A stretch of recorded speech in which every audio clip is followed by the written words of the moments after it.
बच्चों, worksheet number 52 में आज हम चतुर्भुज के विषय में पढ़ेंगे।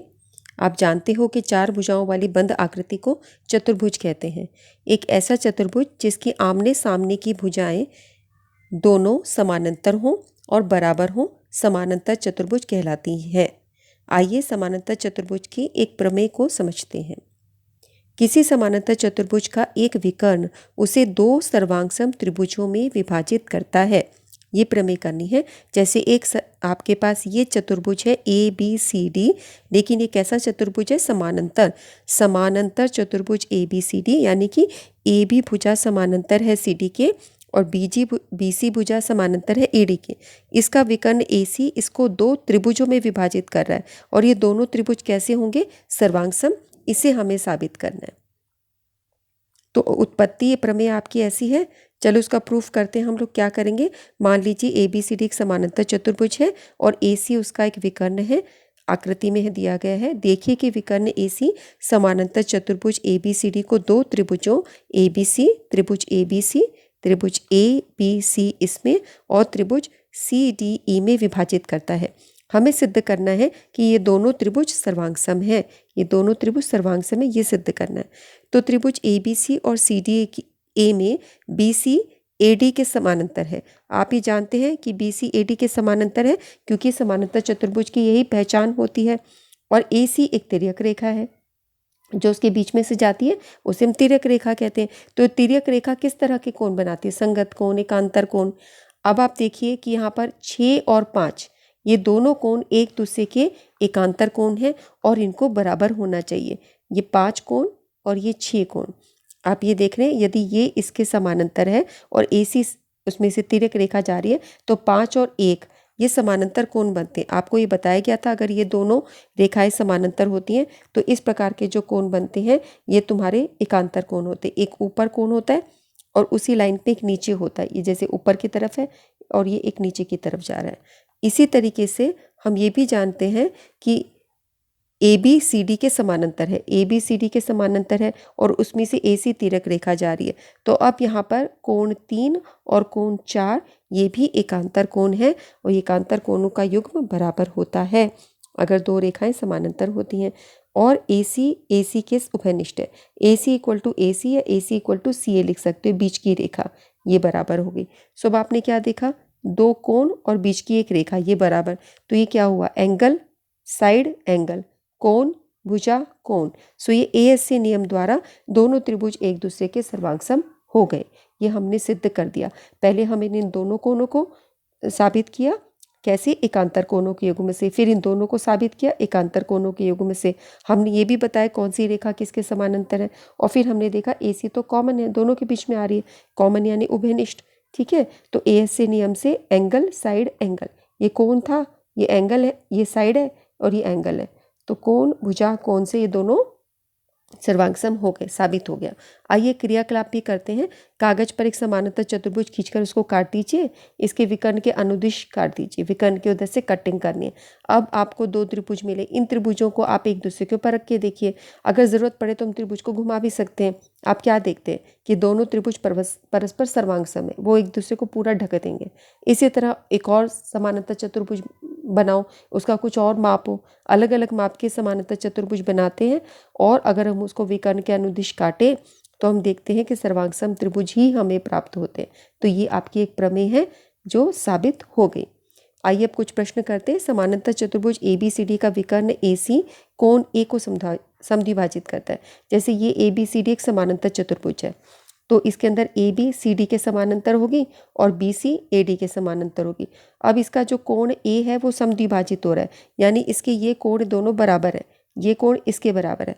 आपको साबित करना है कि भाई कोण C जो है ये भी समद्विभाजित हो रहा है। पहली चीज़ ये प्रूव करनी है। दूसरी चीज़ ABCD एक समचतुर्भुज है। तो समचतुर्भुज कब होगा? जब आपकी ये भुजाएं सारी बराबर आ जाएंगी और आपको पहले ही पता है कि ये भुजा तो इसके समानांतर है और बराबर है। ठीक है, और ये भुजा भी इसके समानांतर और बराबर है। तो ये दोनों तो पहले से ही बराबर है। अगर आप AB को BC के बराबर कर दोगे, इन दोनों को बराबर कर दोगे तो ये सारी ही बराबर हो जाएंगी। ठीक है, चलो इस प्रश्न को करते हैं।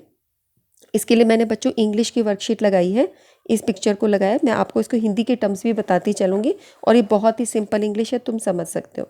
जैसे यहाँ पर आपको दिया गया है एक विकर्ण, ठीक है, ये ए बी सी डी आपकी एक, ये आपका हो गया समानांतर चतुर्भुज। दिया गया है एक समानांतर चतुर्भुज जिसका विकर्ण, डायगोनल की जगह हम लिखते हैं विकर्ण, विकर्ण ए सी समद्विभाजित, बाइसेक्ट को बोलते हैं, समद्विभाजित करता है कोण ए को। ठीक है, अब आपके पास इस तरीके से ए सी बन गया। ये ए है, ये बी है, ये सी है, डी है।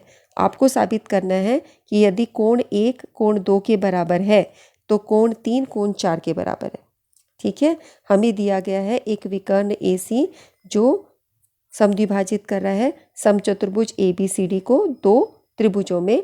हमें ये देखना है कि यदि कोण 1 कोण 2 के बराबर है तो कोण 3 कोण 4 के बराबर होगा, जो यहाँ पे बनेंगे। ठीक है, इसको हम कैसे साबित करेंगे, देखिए। चलो इसका प्रूफ करते हैं। ए बी सी डी के समानांतर है, ए बी समानांतर है सी डी के। ठीक है, और ए सी उसमें से तिर्यक रेखा है, ट्रांसवर्सल यानी तिर्यक रेखा। ए सी उसमें से तिर्यक रेखा है, ए सी एक तिर्यक रेखा है। ठीक है, ए सी तिर्यक रेखा है और ए बी सी डी के समानांतर है। तो अब ये तिर्यक रेखा होगी तो कोण 1 कोण 4 के बराबर होगा। ठीक है, ये एकांतर कोण हो गए। इसी तरह 2 3 के बराबर होगा, एकांतर कोण हो गए। तो ऑल्टरनेट इंटीरियर एंगल्स को बोलते हैं एकांतर कोण। यहाँ पर हम लिख सकते हैं एकांतर कोण। ठीक है, इसकी जगह, और इसमें भी सेम वही बात आएगी, एकांतर कोण। दोनों में वही रीज़न है कि आपका 1 4 के एकांतर है और 2 3 के एकांतर है। 1 4 के एकांतर और 2 3 के एकांतर, तो दोनों बराबर होंगे क्योंकि एकांतर कोण बराबर होते हैं। ठीक है, अब आपको ये दिया गया 1 2 के बराबर है, ये आपको प्रश्न में गिवन है। तो अब आप ये देखो कि पहली ये जो इक्वेशन आई और ये दूसरी इक्वेशन आई, यहाँ पर 1 और 2 बराबर है, यानी इसकी लेफ्ट साइड बराबर है, तो ये राइट साइड भी बराबर होनी चाहिए। तो इस दोनों समीकरणों से हमें पता चलता है, इन दोनों समीकरणों से हमें पता चलता है, आप इसको कौन समीकरण 1 2 मान लीजिए या कुछ भी नाम दीजिए, स्टार दे दीजिए, कि इस स्टार समीकरण से हमें पता चलता है कि भाई 3 भी 4 के बराबर है, क्योंकि यहाँ पे ये आपका बायां पक्ष बराबर है तो दायां पक्ष भी बराबर होना चाहिए। 3 4 के बराबर हो गया, साबित हो गया। अब हम इसको साबित करेंगे कि ए बी सी डी भी एक समानांतर समचतुर्भुज है। देखो इसको कैसे करेंगे, मैं तुम्हें एक बार पहले समझा देती हूँ, फिर हम करते हैं। देखो ये आपको दे रखा है कि ए बी सी डी एक ऐसे समानांतर चतुर्भुज है, तो ए बी तो तुम्हारा सी डी के बराबर है ही, है ना। ए बी तुम्हारा सी डी के बराबर है। अच्छा, अभी तुमने बोला ये अगर ए सी इसका विकर्ण है और कोण 1 कोण 2 के बराबर है, और तुमने ये भी साबित कर दिया कोण 3 कोण 4 के बराबर है। अब तुम ये देखो 1 2 के बराबर है, 3 4 के बराबर है। ठीक है, और तुम्हें ये भी पता है कि 2 3 के बराबर है क्योंकि एकांतर कोण थे। तो 1 4 के भी बराबर, 1 4 के बराबर है, 2 3 के बराबर है, तो और 1 और 2 बराबर है, 3 और 4 बराबर है। अब तुम्हें देखो बताना है 1 3 के बराबर है, कैसे बराबर हुआ, 1 आपका 2 के बराबर है, ठीक है, और 2 किसके बराबर है, 3 के बराबर। 1 2 के बराबर है, ये हमें दिया गया है, और 2 3 के बराबर है, क्यों, एकांतर कोण होने से। इसका मतलब 1 और 3 बराबर हो गए। अब ये दोनों बराबर हो गए एक त्रिभुज के अंदर। अगर ये दोनों बराबर है तो इसके सामने की भुजा हुई बी सी, ये बी सी, और इसके सामने कोण 3 के सामने की भुजा हुई ए बी, ये भी बराबर होंगी। अगर किसी त्रिभुज के अंदर 2 कोण बराबर होते हैं तो उनकी समक भुजाएं बराबर होती हैं। इसी प्रकार आपको पता है 1 2 के बराबर है और 1 4 के भी बराबर है। इसका मतलब 2 और 4 आपस में बराबर हो गए। 1 2 के बराबर है और 1 4 के बराबर है। 1 और 2 बराबर है तो 1 और 4 बराबर है, तो 2 और 4 भी बराबर होंगे, है ना। देखो लॉजिक समझ आ रहा है ना। ये मेन बात तुम्हारी क्या है कि तुमने बोला 1 कोण 2 के बराबर है और 2 आपका 1 2 के बराबर है और 1 आपका 4 के भी बराबर है। ये बोलो ना 1 2 के बराबर है, ये हमें गिवन है, और 1 4 के बराबर, ये हमने बोला था एकांतर कोण है। तो इसका मतलब हुआ 2 और 4 भी बराबर है। 2 1 के बराबर है, 1 4 के बराबर, तो 2 और 4 भी, 2 और 4 बराबर है। तो इस त्रिभुज के अंदर इनकी संगत भुजाएं बराबर होगी। 2 की भुजा है सी डी और 4 की भुजा है ए डी, तो ये भी बराबर हो गए।